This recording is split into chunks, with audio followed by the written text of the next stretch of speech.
ಸ್ನೇಹಿತರೆ, ಎಲ್ರಿಗೂ ನಮಸ್ಕಾರ.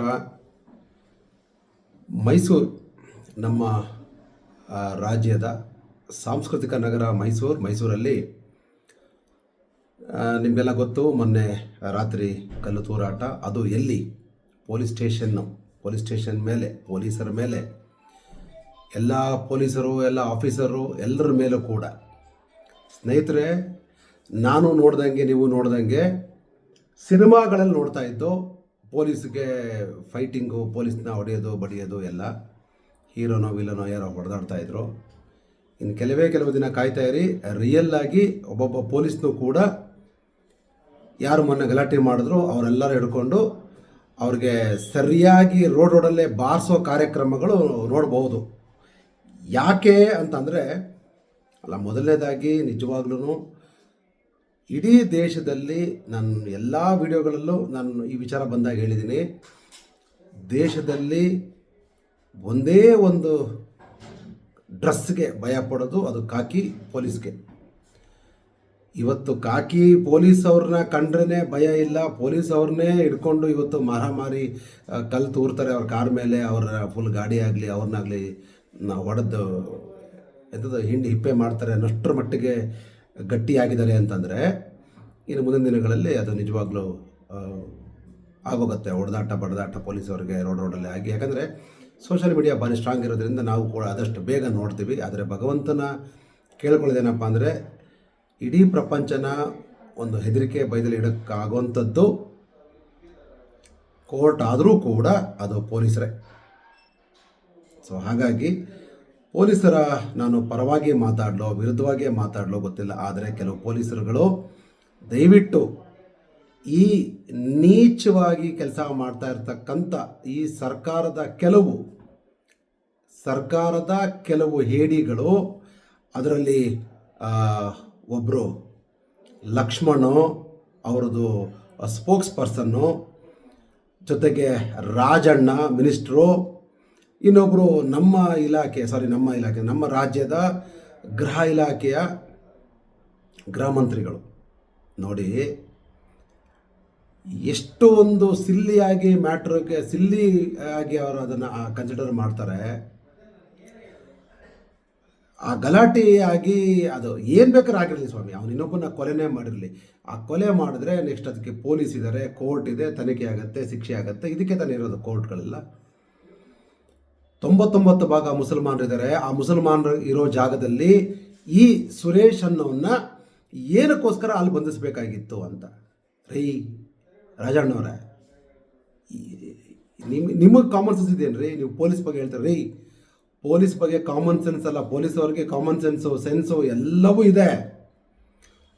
ನಿಮ್ಮಗಳ ಕೈ ಗೊಂಬೆಯಾಗಿ ಕೆಲಸ ಮಾಡ್ತಾ ಇದ್ದಾರೆ.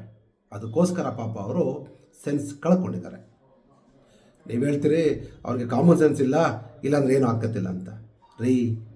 ನಿಮಗೆಲ್ಲ ಅವರಿದ್ರೆ ನೀವೆಲ್ಲ ಹೊರಗಡೆ ಓಡಾಡೋಕ್ಕಾಗೋದು, ನೀವು ವಾಪಸ್ ಮನೆ ಸೇರೋಕ್ಕಾಗೋದು. ನಾಚಿಕೆ ಆಗಬೇಕು ನಿಮಗೂ ಕೂಡ. ನೆಕ್ಸ್ಟ್ ಏನು ಲಕ್ಷ್ಮಣ್ ಅವರೇ, ಏನು ನಿಮಗೆ ಯಾರಾದರೂ ಮಾಹಿತಿ, ಇಂಟೆಲಿಜೆನ್ಸ್ ರಿಪೋರ್ಟ್ ನಿಮಗೇ ಬಂದಿತ್ತಾ?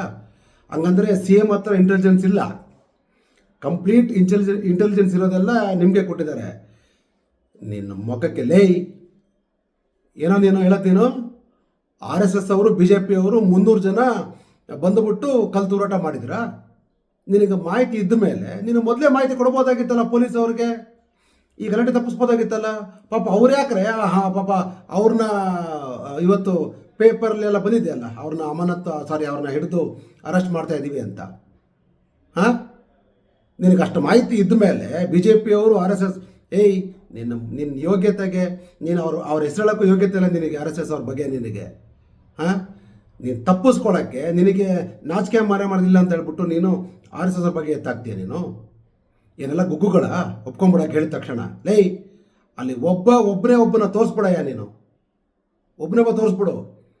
ನಿನಗೆ ನಾನು ಮೈಸೂರಿಗೆ ಬಂದು ನಿನ್ನ ಕಾಲಿಗೆ ಹಿಡಿದು ನಾ ಕ್ಷಮಾಪಣೆ ಕೇಳ್ತೀನಿ. ನೀನು ಹೊಟ್ಟೆಗೆ ಏನು ತಿಂತೀಯ ನೀನು?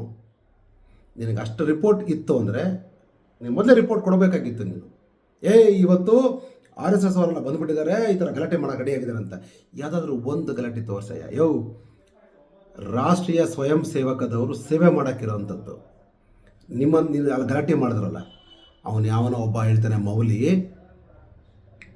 ಸುರೇಶನ ಕುತ್ತೆ ಅವ್ನು ಹಂಗಂದ್ಬಿಟ್ಟು ಹಿಂಗಂದ್ಬಿಟ್ಟ ಅಂತ.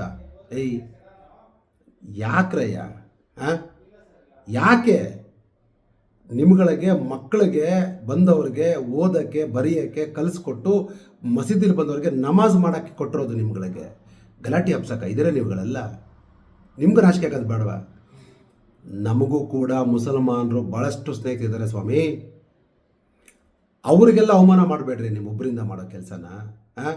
ಯಾರೋ ಬಂದು ಹೇಳಿದ್ರೆ, ರೇ ತೋ ಜಾ वो पुलिस पूरा देखती तो जाके अच्छा बिरयानी काकू ಸೋಜಾ ಕಲ್ಸಬೇಕು ಕಾಮ್ ಕೋ ಜಾ ಕರ್ಕೆ ಅಂತ ಹೇಳಬೇಕು, ಇಲ್ಲ ಮಸೀದಿಗೆ ಬಂದು ನಮಾಜ್ ಮಾಡು ಅಂತ ಹೇಳಬೇಕು.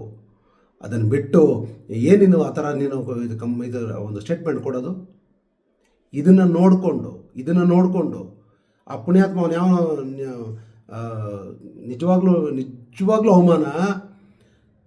ಎಂಥ ಪೋರ್ಟ್ಫೋಲಿಯೋ, ಗೃಹ ಇಲಾಖೆ ಎಂಥ ಪೋರ್ಟ್ಫೋಲಿಯೋ,